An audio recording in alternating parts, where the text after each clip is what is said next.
nothing wrong with that. And but yeah, it's. I'm looking forward to Thanksgiving. That's for sure. Got kids coming home, and I'm excited about that. So we were just saying, I might be the only person in the world saying I'm looking forward to resting, but I do think that I'm gonna get more rest, and I love being at Mom and Dad's is a good. It's good to be around family, right, and just be able to kind of. I love where they live. It's nice and quiet and peaceful, and it's a good place to kind of just get away for a little bit for a few days. So I'm gonna sleep a bunch. I think. Just relax. Hey, that's it'd be nice. I might. Let's see. I'll be able to get it in on Friday. I'll get to sleep a little bit, so that's when I'll do it. But I'll catch up. Don't worry. Yeah. I'll get my sleep in. Well, appreciate you. I know this time of year is busy as crap for everybody, so thanks for taking the time to do this time of year. And keep it going. But last week I had a lot of fun editing that show because it was. I thought it was a mess. I mean, I'm sitting there.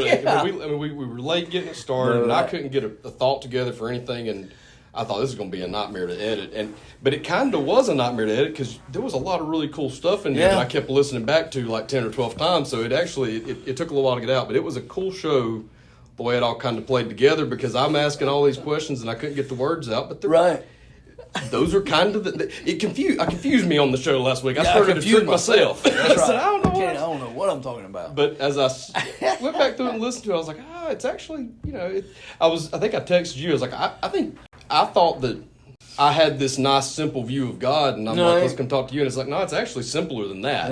Yeah. You've made it even more simple to me than in some ways than what it was a few months ago, probably. Well, I tell you, it was funny the other day. I was getting leaves up on the lawnmower, and that's, vacuuming the yard, so to speak, so I guess is what you call it. But anyway, I do more of my thinking, whether it's about my sermon or about this show or about anything that I'm teaching.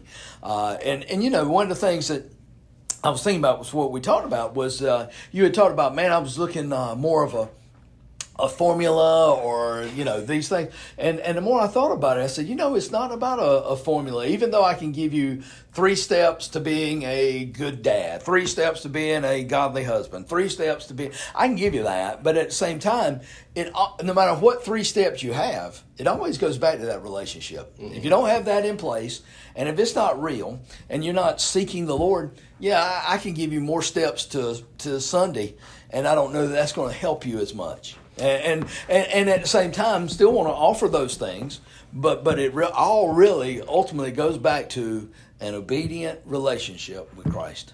When I was my high school, the pastor that I had, the church I went to in high school, had a saying, or I heard him say this one time. Somebody asked him, "Can you do this and go to heaven? Can you do that and go to heaven?" Yeah. And some of the stuff that we talked about on the show last week, and especially legalism versus relationship and stuff, it reminded me of what he used to say about that. He used to say, it's not about can I do this and go to heaven, it's should I do it. Right. That's the difference in that I've been trying to figure out how to say this chicken or the egg or whatever for 2 or 3 weeks, but that's kind of it. It's not a matter of what are the rules. Right. The relationship trumps the rules. Right. The relationship takes care of that piece of it for you. Yeah. And I think that's when you look at Jesus in the Gospels, you have the religious right. You have the Pharisees and the Sadducees that were going to be obedient to the law to the point of, they had burdened everybody down with these laws. Versus Jesus came to set you free. Right. And so it's not about so much I got to do X, Y, and Z. It's about, okay, through knowing the Lord, then comes how I'm going to live. Yeah. And granted, it's not a matter of should I or can I or that. No, it becomes a matter of, okay, now everything I do, I want to do for the glory of the Lord. Yeah. And there's a big switch there. Well, and every time I was listening back last week, I was cringing at me trying to ask about the gray area and the shade, but because I did not know how to answer what I was trying to say there, really, or how to say it. But it started to make a little bit more sense to me in that the relationship is the black and white part. That's what you have to have. That you have the relationship. You got to nail that down, right? And then once you have that, what he does with that is where maybe I'm trying to describe as the gray. You can't. I'll tell you something. I don't know if I text this. I think I did text this week. I need to stop getting ahead of God. I like to put myself, get a little bit ahead of God's thinking. Yeah. I see something, I say, ooh, I know what he's doing with this. Right. No, I don't. And he's really shown me that this week. A lot of the things that I've thought I knew what his purpose for, I'm starting. And the funny thing is, even as I say that, I might still be wrong. Right. And where it's taken me to here now, I think, okay, well now I see it wasn't what I thought. But but I don't know for sure that I'm right now either. Yeah. Right. And it's up to him where you're going to end up. Exactly. And you never know. That's right. I think that's the exciting part. That's where faith comes in. That says, okay, Lord, not sure exactly where, but I know it's going to be all right, and I know it's going to be good. Yeah. So, and that's I heard a little something about that this morning. Just think about when Joseph, who's been through the mill, falsely accused in prison, brother sold him into slavery. Well, he comes back. He has a chance. He could basically wipe his brothers out. And he forgives them. And he says, what you meant for evil, God meant for good. That's what you got to be willing to trust, that God's always going to be good. And it may take you through some sad times. It may take you through some hard times. But ultimately, in the end, I know he's going to be good. I mean, that's what we talked about Sunday with Psalm 136, verse 1. Give thanks to the Lord, for he is good. And then, of course, everybody said his loving kindness endures forever. We said it 26 times. Well, y'all said it 26 times. I was waiting in the lobby to come in. We were 7 minutes late, so we were waiting. By the way, welcome back to 167. Hey. 167. Garrett and Ben. I think everybody knows their names by this point. There I you probably go. don't even have to say it. Thank you to my son, my youngest, which, by the way, it didn't. Christian, when we I went back to listen to the replay of it. You can't really hear him that well. He's far enough away from your mic that you can't really hear him. But I tell you what's funny about it, he could not have timed that any worse. Do you remember what you were saying when he decided to pitch his fit Sunday morning? Well, no, I don't remember exactly what I was saying, but I remember the because I get so locked in. It's one of those things that, I'm sorry my child disrupted you. I said, that child ain't disrupted me, because I'm telling you, I hate to say it, I'm locked in. It takes a lot to distract me, because, I mean, it would have to be, all right, I see something at the back that looks like diabolical. Yeah. Not a kid crying or a kid upset. That don't. Well, just keep on going. So what you were talking about when I went back to try to find it, to see how loud was it, because I was going to share it. Was it about kids being finicky about what they eat? No, it was about. I said that's got to be the best part. It was about how entitled we are, and how no matter what we have, we don't. Well, that was at the very beginning. Yeah, it was. I hadn't even gotten good at that. It was 9 minutes into the recording. Yeah, I had been fast. And they started the recording they skipped the singing on the recording this week, so it was 9 minutes into the sermon. But right as you're talking about, entitlement and never being happy with what we have and always wanting more, he pitches a fit because I told him he had to wait until after church to eat the Skittles that the deacons gave him on the way in. That is mine. So that was perfect timing. But I know that anybody there, they saw me take him out and thought, man, he's getting his kid, poor kid. I took him down the hallway. I talked to him for 30 seconds when we came back in. It was no big deal, but I just had to explain to him, you'll get him back. But man, I can remember, I got dragged out of that sanctuary before, and it was not pretty. This one wasn't as bad as some of the members probably thought it was going to be for him. But and the way it happened is my oldest, Gabe, was left to him, and he was the one making a loud noise. But they all had been wrinkling, ruffling with the paper and everything else. So I've reached over there real quick and grabbed all three of them at one time. And as soon as I did, I called out of the corner of my eye, Christian. I saw his lip quiver, and I could tell he was catching his breath to scream. And that gave me about a 1.5 second head start to get out the door. I said, "There it comes." So had I not seen that, it would have been about a little louder.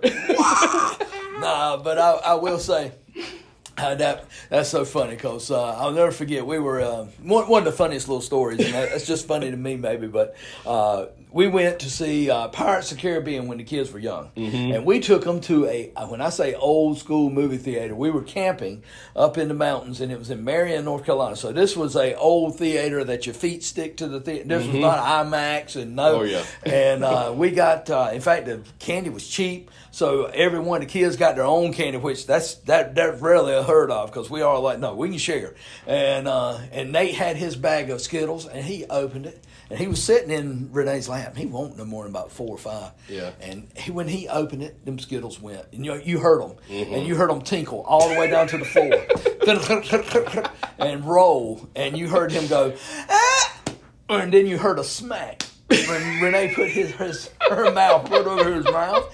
And you didn't hear anything after that. She picked him up and ran out. And then he was, in the lobby. I was like, man, that's the best thing I remember. But he did. Them Skittles made that boy cry. Oh man. So that's not the only time I've heard Skittles will get you in trouble. There you go. That's the title. There you go. Skittles will get you in trouble. That definitely could be the story. Skittles will make you cry. Yeah. But no, believe me, it didn't distract me one bit. But yeah, the point that was how ingratitude oftentimes happens is we have a sense of entitlement and we're selfish. And when we focus on what others have and we don't, or we focus on, well, somebody's got it better, or I deserve this, that's when we get that ingratitude. And being Thanksgiving, man, what a time to really focus on being grateful. I mean, it's tough, because I'll be first to tell you, it's a challenge for all of us, because this morning I came in, and as soon as I came in, 5 different problems, nobody, and it's almost one of... There are times when somebody comes in, and as soon as I walk in, they hit me with a problem. I just stop, and I'll just always say, well, good morning. How are you? Just so they'll know, hey, at least say good morning to the man for you. And so it's one of, when people hit you with that, you can easily lose focus. And if you're not focused on who the Lord is, and that's exactly what the enemy wants to do, is take your focus off of the Lord and have you focus on things that don't really matter. All right, distractions. Well, that's a good segue into something that I didn't know I was going to talk about today, but sure. So Sunday, that happened to me, and I hate it when it happens now, because now I know it. Like, it didn't used to. I didn't used to know that that's what was happening. But now I know it, and it just makes me mad, and it kind of ruined my whole Sunday, because once I figured it out. But I had a great Sunday morning. Church was great. Sermon was great. Man. Christian's little fit turned out to be kind of funny in the end when it was all said and done. I'm having a good afternoon. And then something happened, holiday-related distraction comes up, and it made me mad, and it kind of messed with the rest of my Sunday. And now, even after it was like resolved, I'm still just in a bad mood. Right. And I hated that. I mean, I had a great, and it's 7:00 in the evening, and I'm thinking, what happened to my good morning, and why can't I get it back? I know that this is stupid, and I know And I finally, it got to about 11, and I finally said, look, Lord, I've tried, okay? I'm going to bed. Yeah, I've given it all. I just, you know what? I ain't got a good mood in me, so I'm going to go to bed. Best I can do is make me better tomorrow, okay? So can we do that? And that's as good as I could do on that day, But it is, sometimes we do have those. And then yesterday was a great day. Right. And I woke up this morning and was in a great mood, and something else ruined it this morning. Yeah. And it's just, you're going to have ebbs and flows. I love one of the things you said, and I did write this down from Sunday. You can be thankful in every circumstance, even if you're not thankful for every circumstance. That's the key. Is when you look at 1 Thessalonians 5:18, it's God's will for your life that you would be thankful in all things, not because of all things. And I think that goes back to what we were just talking about. I don't know that Joseph was necessarily thankful for a well. I don't think if he was thankful for a prison that he had to spend 2 years in, but he could be thankful while he was in there. And I think therein lies that faith component and that dependence component that we've been talking about of Thanksgiving. Is I can be thankful because I know, okay, God, this might stink to high heaven right now, but I know what you're going to do. And even in that, I can be thankful. And it's one of, again, you always go back to, hey, you can find something somewhere usually to be thankful for. I know it's hard sometimes because, hey, some people it's not been an easy year for some people. Yeah. At the same time, hey, man, I look around, whether you got 2 legs, 2 eyes, 2 hands, start there. If you got children, there's something you can find to say, Lord, in spite of all this, you've been good. Well, and the funny thing about it was the thing that aggravated me so much on Sunday afternoon, within 5 hours, not only had it been resolved, but the way it was resolved was actually a really cool thing that kind of became a positive spin out of a bad situation. Yeah. So by Sunday night, I was really mad at myself. Yeah, I already saw the good outcome. You're more ticked off at yourself because, dadgum, is that really as bad as I need to make it? Well, and the more good days I have, I thought about this. I actually was thinking about it today when I got in a bad mood. I had a meeting at 10 o'clock. I was hoping it would go well, and it didn't go well. And now I'm in a bad, I was in a bad mood. And I'm thinking, but why are you in a bad mood? Like, this is, just snap out of it, right? Yeah. But I get more aggravated with myself when it happens now, because now I think I know better, right? Like, well, a year ago I didn't know better. I should be a little more down the road spiritually to. Why can't I snap my fingers and make this go away? That's right. It's not that easy. And it is. I think it goes back to that perspective. We get caught up in the moment. We're competitive.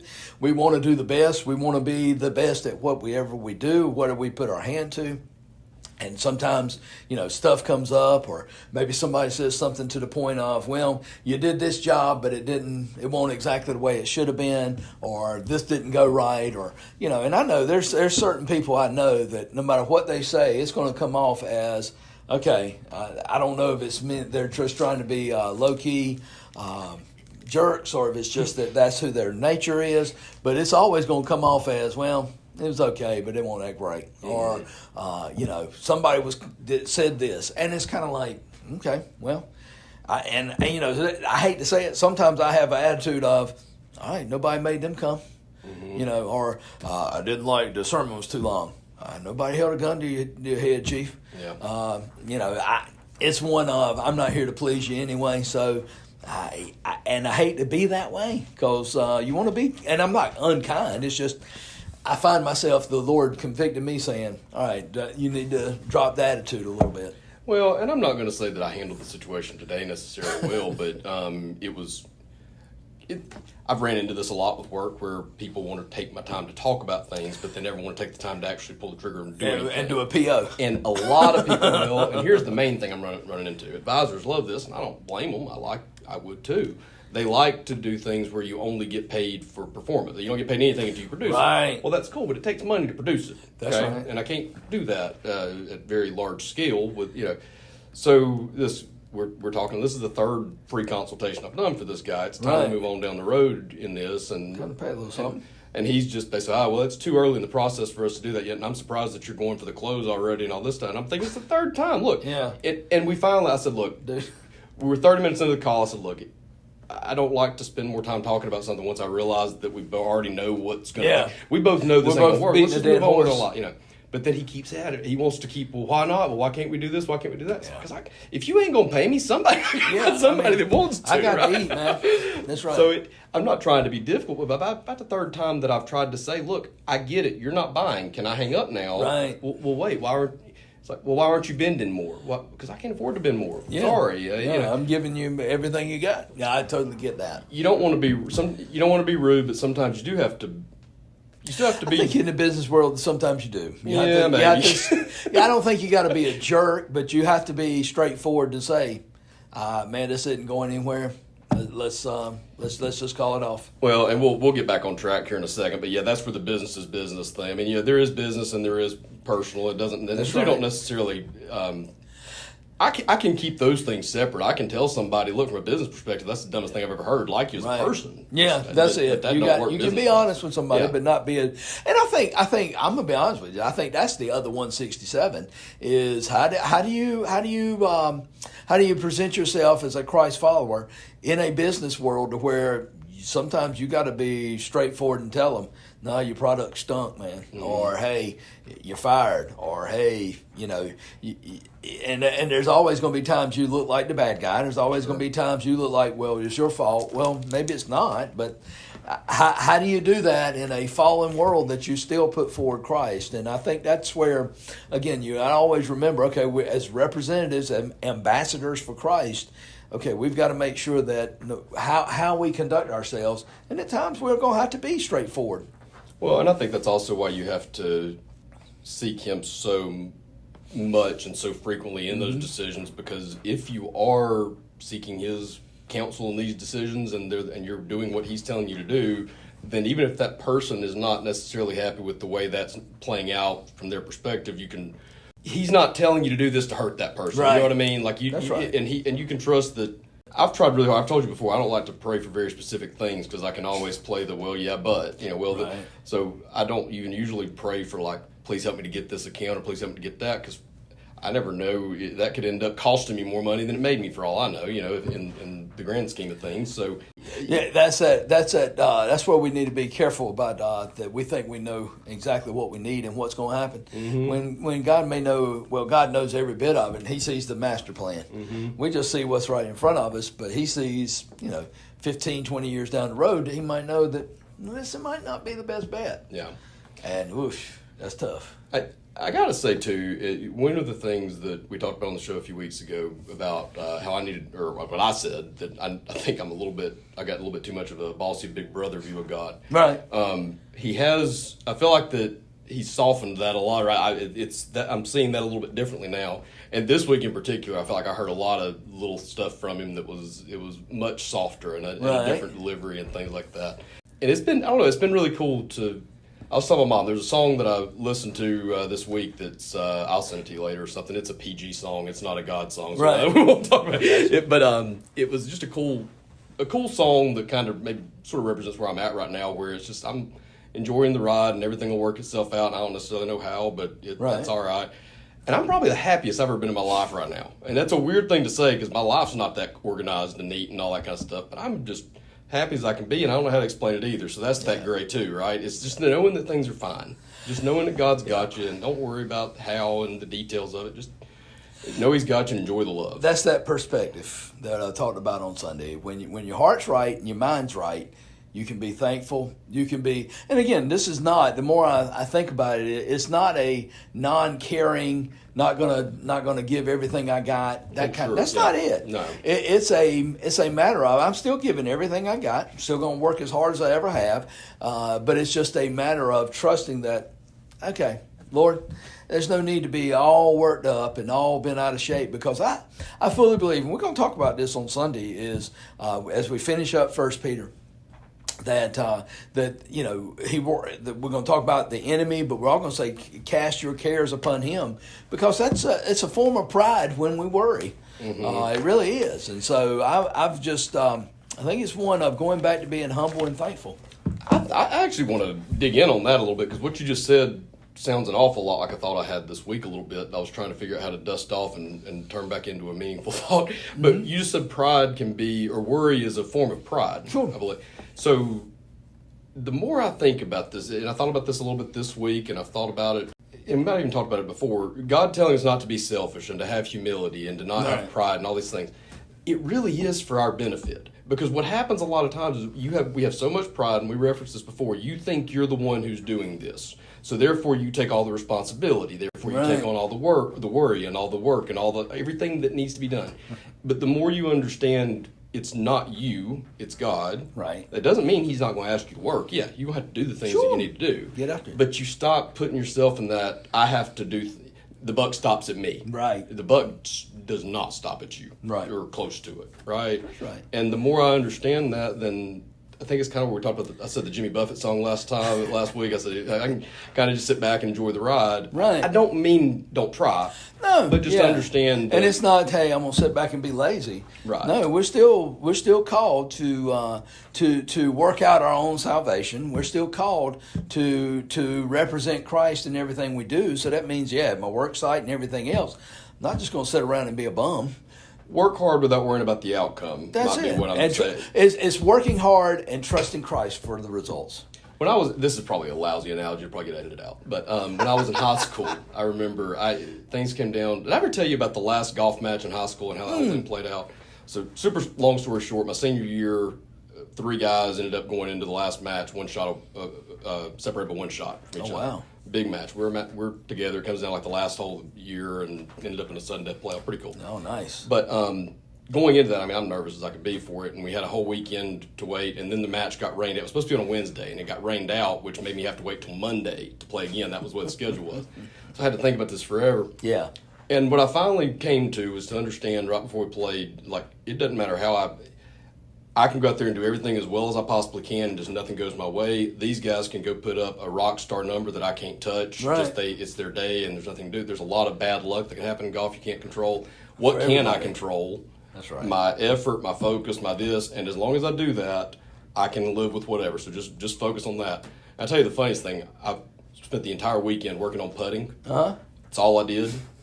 I made an 8-footer on the first hole. Right. I 3-putted from 5 feet on 2 and did not make a putt outside of 6 inches the rest of the day. So that's how it goes sometimes.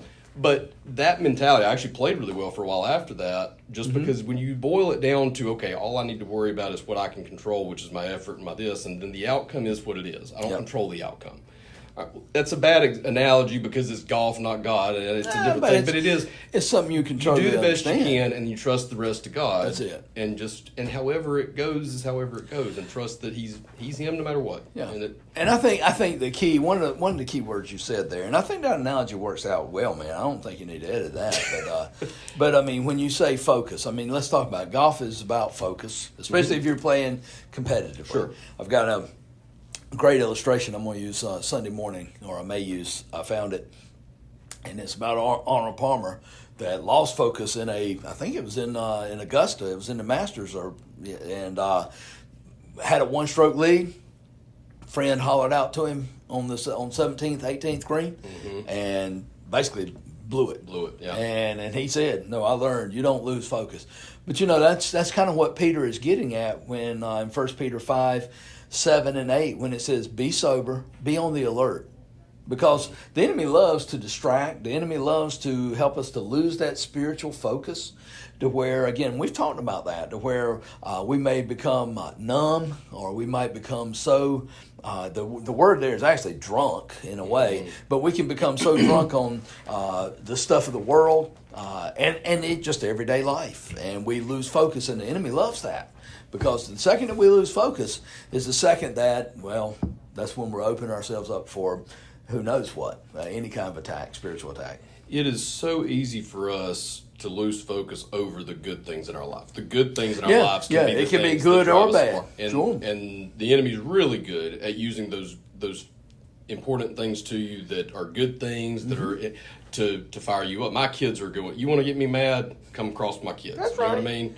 But if I'm the enemy and I'm looking for a way to get me, go after my kids. Okay.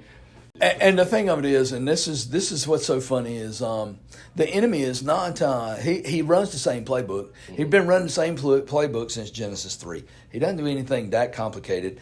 It's just like the triple option. You're just gonna run it till you miss an assignment and you're 30 yards down the field. And he knows how to disguise the looks or whatever just right, so you cannot tell this. He masquerades himself as an angel of light. That's Corinthians. But he does. I mean, he plays the same playbook, which is lust of the eyes, lust of the flesh, and pride of life. He's going to always play to that, and we are suckers for it. You know, we have already. He handed off in the middle, and then you look, and he's pitched it, and he's scored. But at the same time, be sober. Be on the alert.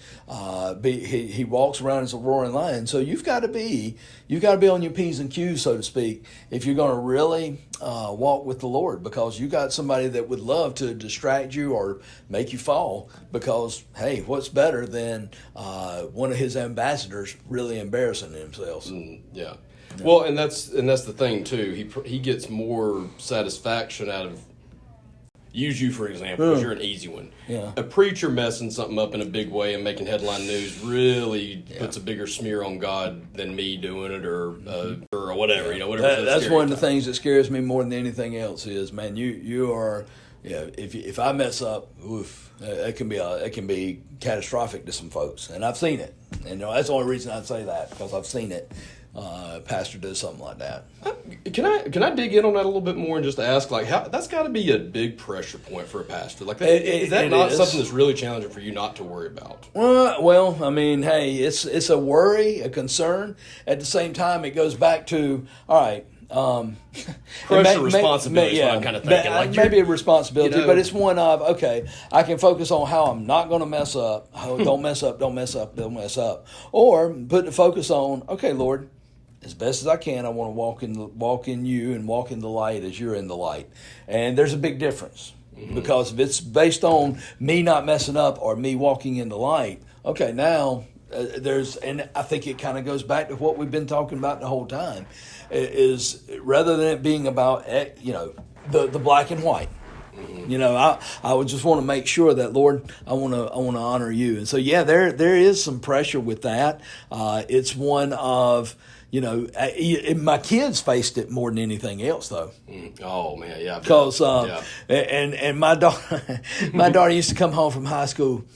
I don't like being a pastor's kid. And I'm like, honey, I'm sorry. Pastor's daughter. I'm sorry. I think pastor's daughter. Yeah. They both do. Pastor's son and pastor's daughter both have that stereotype. But pastor's sons usually are the ones that are making trouble. Right. Pastor's daughters, if they do or say anything out of the blue or anything else, they're held to. Yeah. And it was one of, case in point, they were, I think it was cheerleading practice. And Nicole cheered up until college and whatnot. And high school one day, she just had enough of some of the stuff that was going on, and she let somebody and look, Nicole can do that. She is fiery. She's got her personality that I think it came more from me than her mama for sure. But she let somebody hold it, and man, the coach was like, "You're the pastor's daughter. You shouldn't." And she's like, "What?" Everybody else on the team has said that and worse. But now, and I said, "Well, honey, it's just you're held to a higher standard. I'm sorry." And I said,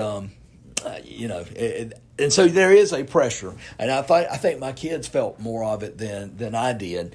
At the same time, though, I think I have more of, and I think everybody has their own anxiety. I think mine is more of, okay, I don't want to make the wrong decision and really take us off track. I want to make sure that we're headed in the right direction.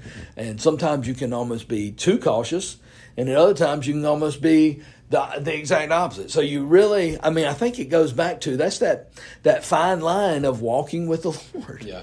That it all comes back down to.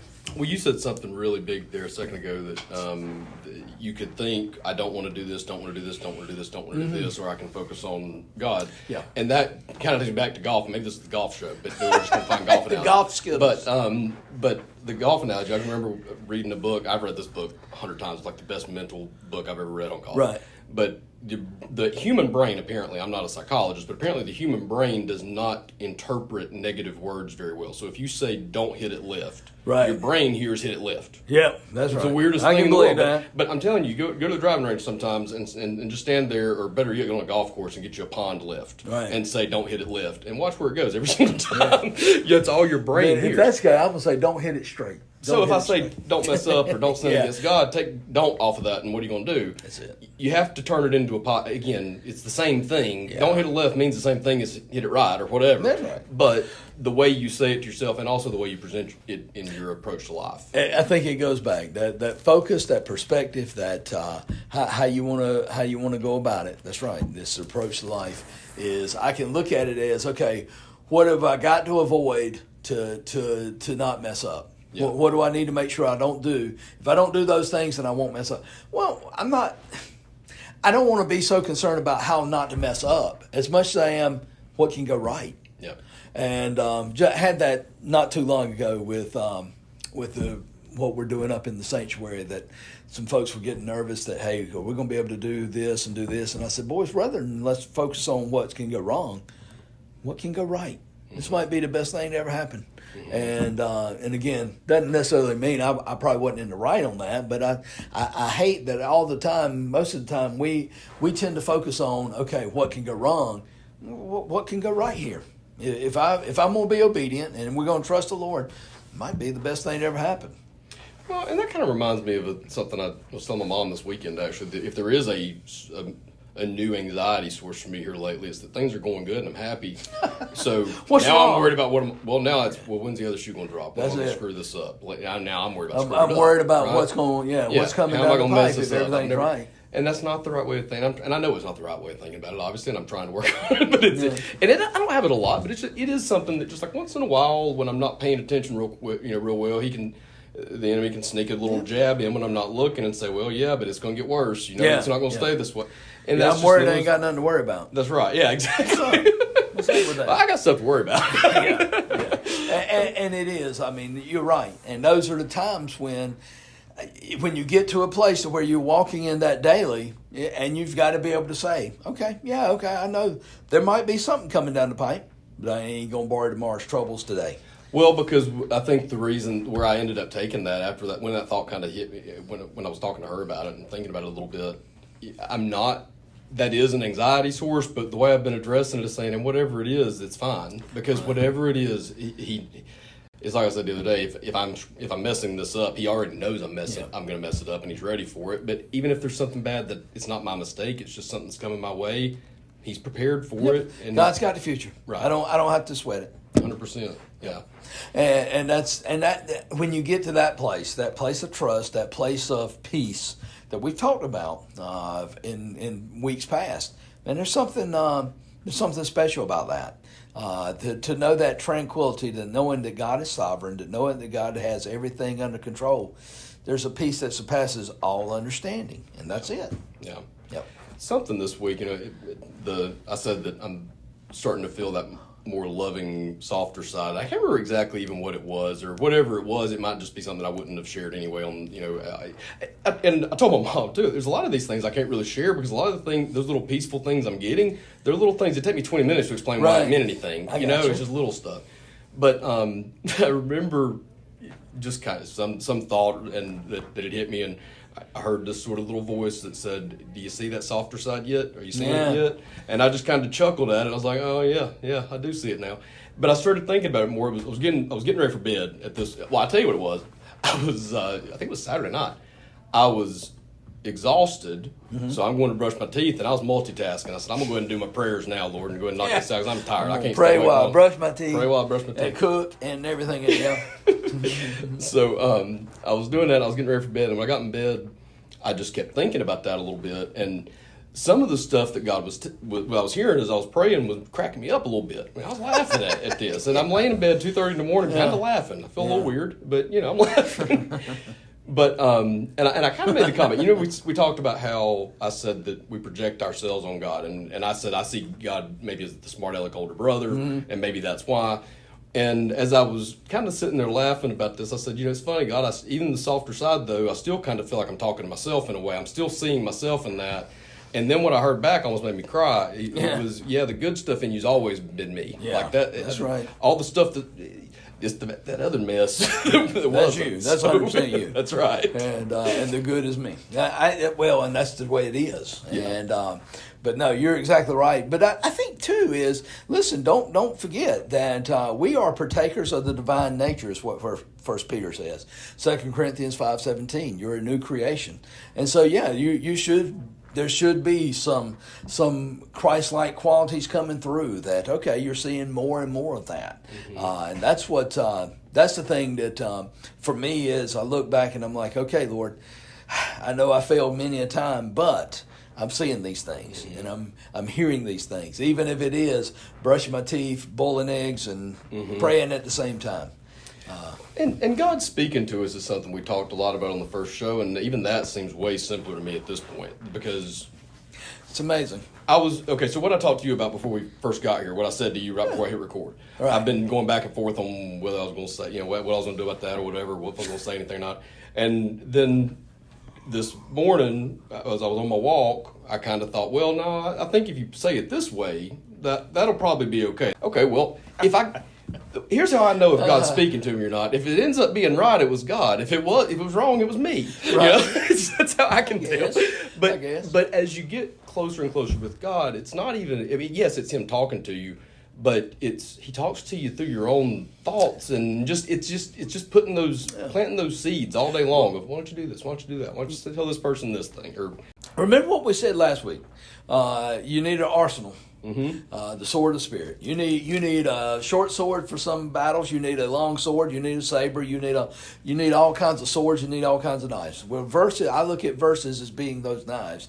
And so the more that you have those verses hidden away, you begin to think like Christ. You begin to think biblically, and that's why Paul tells us you've got the mind of Christ in the Scriptures. And so that really it is. No, it's not hearing an audible voice. It's not even maybe hearing something that lines up a certain way, circumstances, as much as it is, no, the Lord's just using those verses to say, this is how I need to do it. Yeah. This is what I need to respond with. Or rather than respond that way, no, Scripture says do it this.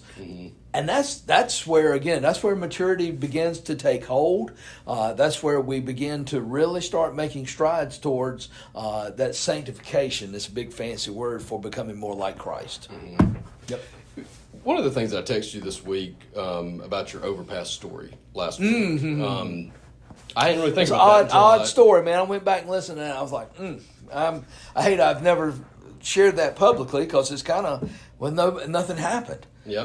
I kept expecting there's going to be somebody broke down. There's going to be somebody somewhere that I'm going to need to talk to, or something's going to happen. So I just sat there and just, okay, Lord, I know something's going to happen. And I tell you what it is. I had the Scriptures, and I was just sitting there reading, thinking, all right, Lord, this is going to be the Ethiopian and Philip from Acts chapter, let's see, that's about Acts chapter 9 or 10 there, that, okay, this is what's happening here. There's going to be somebody coming by. I'm going to share Christ. It'll be great. Mm-hmm. Nothing ever happened. Never happened. Nope. So, and I've had those things too, where I think this big thing's going to happen. And that's kind of, I think it was that kind of gave me the thought last week of, sometimes I think I put words in God's mouth that he didn't say. Right. God said to start a podcast. Right. I don't know why. I assumed it was because there was some big thing he wanted for his glory from the podcast. And that might be what, I don't know what comes of it. But I've learned an awful lot of stuff about my work. Turns out I love podcasting, and I'm decent at it. Yeah. And God, one of the funny things that God told me this week, I said I'm seeing more of the loving side, is I said, you know what, God, at the trajectory that things are looking, as I'm looking at all these things that I'm trying to do, the one that seems to make the most sense is this. Right. But you can't possibly just want me to do podcasts. Right. And he's like, is there a strength you have that's better than running your mouth? I mean, stop trying to complicate it and do all these other things you may not be good at. Stick to what you're good at. You like to talk. Talk. Yeah. I told that to my business partner. He said, well, to be fair, he said, I've known you for a little over a year, and you've said 99% of the words on our calls combined. I said, well, no.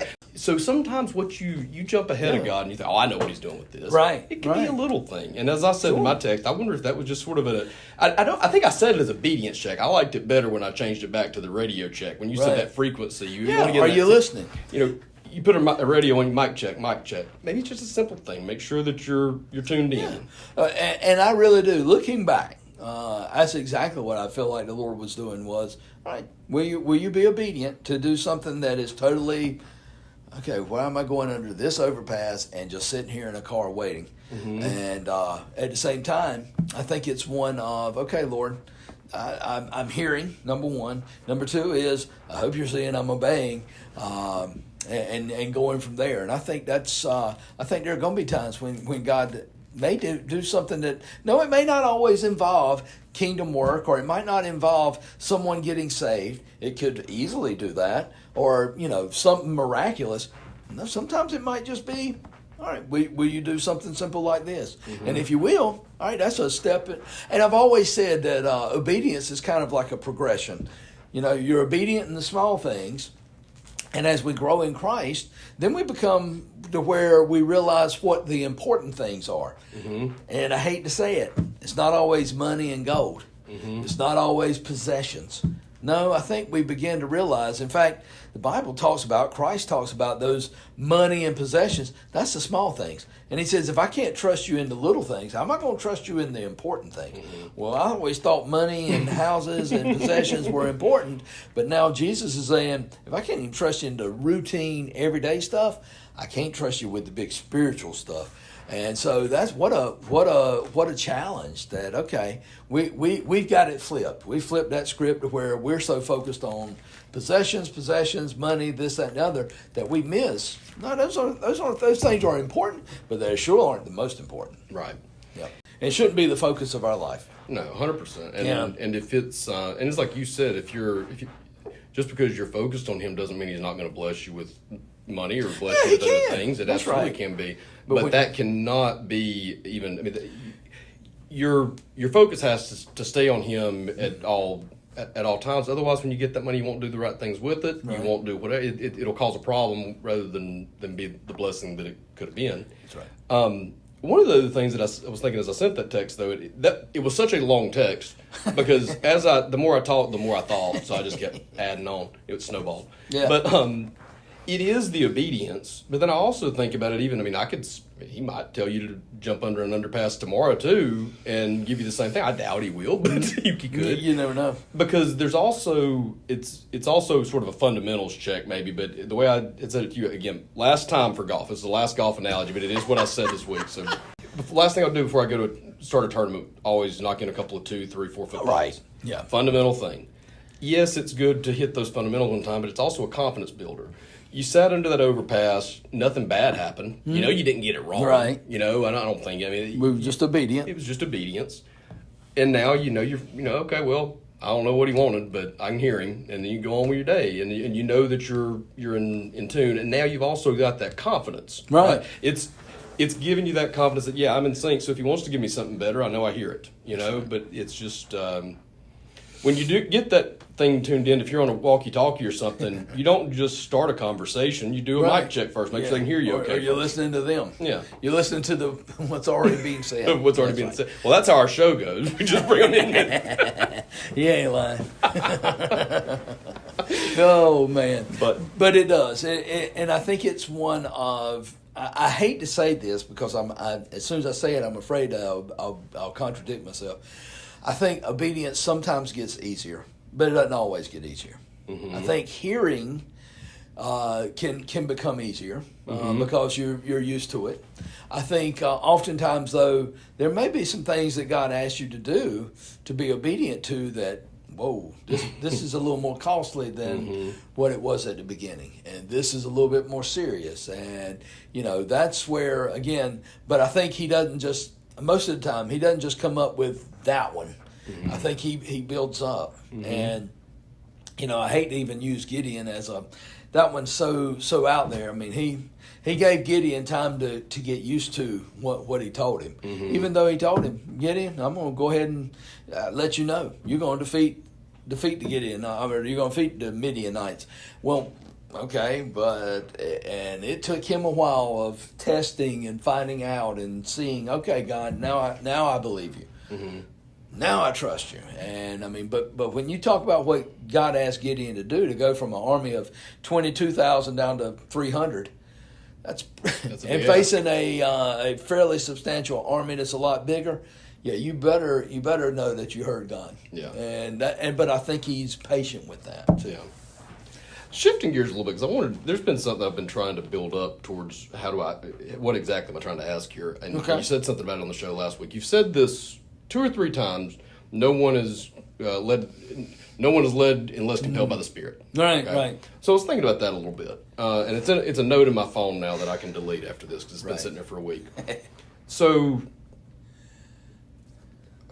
I should have asked you this before I got on the air on the actual recording, but I don't believe that you're implying there, or that is to say that God just abandons souls. Right. I think is that saying that we are the ones who are compelled to call? Right. So I've always wondered, people who never hear the gospel. There are people that never hear the gospel.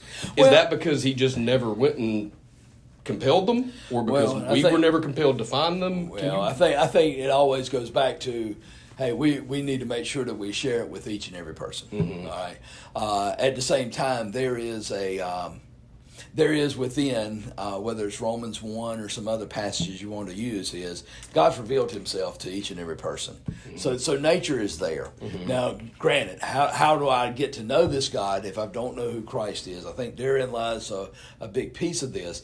But I think it goes back to that passage where Jesus says, no one comes to the Father except the Spirit draws them. Mm-hmm. I believe that our God is a compassionate, loving God that is always working towards drawing people to Himself. Mm-hmm. He would not have any to perish, is what 2 Timothy tells us. So He is working to have people come to Him. It's just, again, will we hear it and will we respond? Mm-hmm. And I think therein lies where a big piece of this is. Now, you start getting into that, the person who never heard. You start getting into Calvinism and some of the how we are saved, and whether, because this really is kind of talking about a term. It's called total depravity.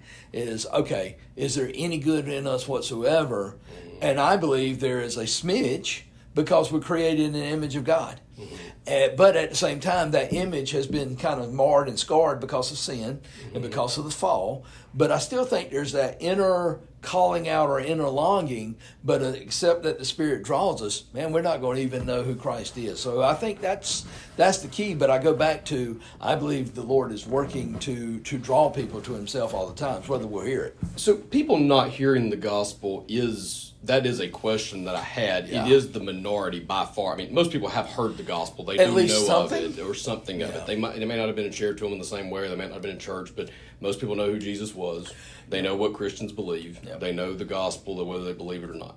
And trooping on with everything that has taken place in the last 25, 50 years, be it Trans World Radio, several others, the radios have gotten out to where none of the gospel's been going out. And again, there's various languages and everything else, but Yeah, missionaries, we have done a pretty good job, but there's still a little bit more to go. Well, and if you go back far, I mean, at one point, so that's a really good point. I even said on one of the shows that Jesus developed this following back to a time when things traveled at the speed of a camel, That's right? No Twitter. Now it's at the speed of light, literally.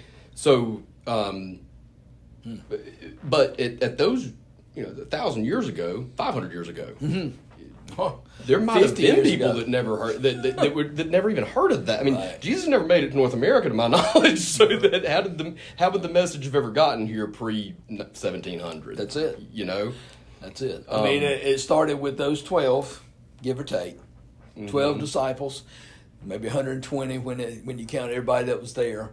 But I mean, and it just spread to a worldwide, so to speak, and some absolutely amazing. To think we're here in North America 2,000 years later, and I'm reading what Peter wrote and preaching on it. I'm reading what Paul wrote, preaching on it. I mean, that's pretty wild. I mean, that God would do that, number one. But number two is, I think, again, it goes to show his attention, his intention of wanting people to know him. Mm-hmm. Yeah. Well, and the fact that it's still speaking and the words are as true. And I mean, is there another work of literature that can hold the test of time and change hearts and change minds and be able to convict the way it does? Yeah, it's pretty obvious it's God's word. Mm-hmm. It's not easy to understand sometimes, and yeah, it challenges us.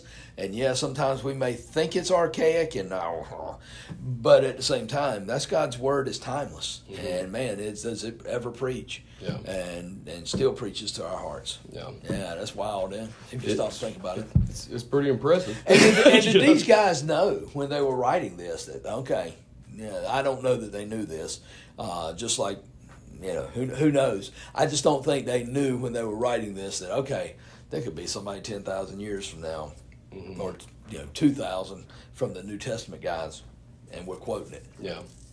I know when I was, can't remember who I was talking to about this, but I think I did talk to somebody about it. The Bible the Bible was inspired by God for sure. Right. It was written by humans. Okay. So I wanted to ask the imagery that's used in the Bible, describing heaven, for example. Right.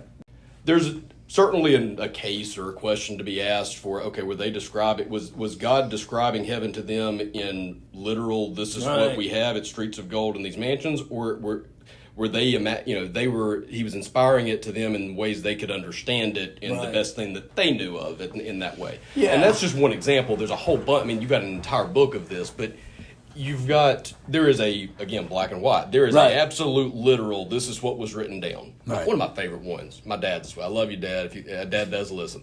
Mm-hmm. But Dad doesn't. It's King James or bust. Yeah, there you go. It's like, well, if you're going to take that stance, then we got to be reading it in what, Greek? I mean, if you really want to go to the originals. I mean, so that's some of that yeah, exactly. So that's some of that gray area too, is that it was inspired by God, written by humans, and so where does that kind of, that might be a big question for 7 minutes. No, I think it's one of, and I think we can answer it pretty quick, is when the Bible says that these men of God, these prophets, let's just talk about the Old Testament, and then same thing applies to the New Testament. These men of God, the Bible says, were moved along. The word there is like a sailboat with its sail up, and they were pushed along by the Holy Spirit. And so it's not that the Holy Spirit dictated and told them, all right, you're going to write A, B, C, D, and E, or you're going to write thou shalt not steal. No, the Ten Commandments, God wrote those, and then Moses broke them. He had to go back and scratch them again. But it's one of the Holy Spirit moved these men along. So he used their personalities. He used their different analogies and their different ways of thinking to put together his message and to put forward his message.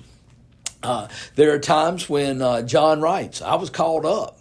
I mean, I fully believe it wasn't that somebody was telling John what heaven was like when you get to the book of Revelation. No, I believe it was he was in heaven and saw Christ and saw written on him was faithful and true, and those kind of things. I believe he saw every one of them. Now, how. And again, I don't want to get too much into this because it can get into how you interpret Revelation. if John was taken to the future, and I don't know if he was or wasn't, but if he was taken to the future, how's a man who was born in the 1st century A.D. Going to describe a helicopter? I saw a locust with wings. I mean, so could it be that some of those, I fully believe that, but no, I believe that God took them when these visions that they had. No, I think they were writing what they saw, and not just writing down what somebody told them. No, I believe this is what they saw. Ezekiel is one that, man, there's some things that, I don't know, Ezekiel, sometimes I'm like, brother, I don't know what you were seeing some stuff. And but I fully believe he saw every bit of it. And so it's that's what it means when we talk about inspired. It's not that God told them X, Y, Z. No, I believe he used these men to guide them to write these timeless truths so that we can have them 2,000 years later. I really hope I don't ADD this thing and get it done quick, but I am not a sucker for most social media until I learned not too long ago that YouTube is social media. So because I can get suckered into YouTube. But one of my favorite things, YouTube does not get me very well because I can watch one video and it runs on this long. It thinks that the algorithms it thinks I'm interested in it. I enjoy watching some of these science videos of different things. Because honestly, it proves God more than anything. I think we might have talked about this before, but I was watching something. I saw something this week that basically said it was a scientific thing. This was not creation, right? But it was a scientific video proposing an alternative. It was an electric universe theory or something that says, and basically by their thing, we were only like 8,000 or 9,000 years is only how long we've been around. It was a much shorter time, much closer to creation. Right. And I'm listening to this and I'm thinking, okay, I don't believe this. I also can't prove that the universe is not electric, I don't suppose. But I was laughing at that in the just how far people will go to try to find an explanation for where this all comes from, how it all ties together. But that video was trying to explain, like it talks about the Great Flood. It talks about in every society we have a flood, and here's evidence of how we had this flood, and this is what could have caused it. And it wasn't a comet from the heavens, it was this instead. And I'm listening to that, I thought, okay, well, there's probably a lot of people that think that that's true, possible, whatever. But if so, they were talking about Greek mythology and how everybody prayed to the gods in the heavens and all that kind of stuff at the time, and how lightning bolts from the sky and all that stuff. Yeah. I'm thinking, well, people have a hard time believing that God, came down and parted the Red Sea and did this great flood. Right. All these miracles seem so crazy. Well, we weren't around 5,000 years ago. That could have been normal for those times with all this stuff. I mean, if the storms are crazy and we take our own recency bias almost. We just know that the world as it is today. Right. And we just assume, well, this doesn't, what they said for 5,000 years ago wouldn't make any sense. Well, it's 5,000 years ago. And I think it goes back to, are we looking for the miraculous? More than likely, no, because we have fallen into such a postmodern. Everything can be explained. Everything can be, and we leave very little room for God to work or God to do miracles. And I fully believe he could do and can do. I've seen him do, whether it's a healing or whether it's multiplying the food to some degree. Maybe I didn't feed 5,000 people, but I've seen him do some things that I'm like, no, that's only God could do that, and that's only God the reason it didn't end up with not being the way we planned or anything else. So I think it's one of, you're exactly right. I think think about all that God's given us in this generation, though, with the scriptures, with the internet and everything else. He's given us all the knowledge. Think about what they had in Moses' day. They didn't have books. They may have had some writings, but they didn't have books. So they had to depend upon people telling them or seeing. And so, I think God gives us the amount of information we need for each generation. Well, and I also think that miracles are everywhere. Anybody's saying God doesn't, we're looking for miracles. Well, they're everywhere, but we're looking for those big ones. Sometimes miracles are the tiny little things, and they make all the difference in the world. So that's right. Well, 15 seconds. There's no way I'm going to get a thought in and out in 15 seconds. So let's go ahead and wrap it. Happy Thanksgiving. Happy Thanksgiving, man. Thank you for doing this. Happy Thanksgiving, Oh, my privilege, man. Y'all take care. See y'all. Oh, and stay off the Skittles.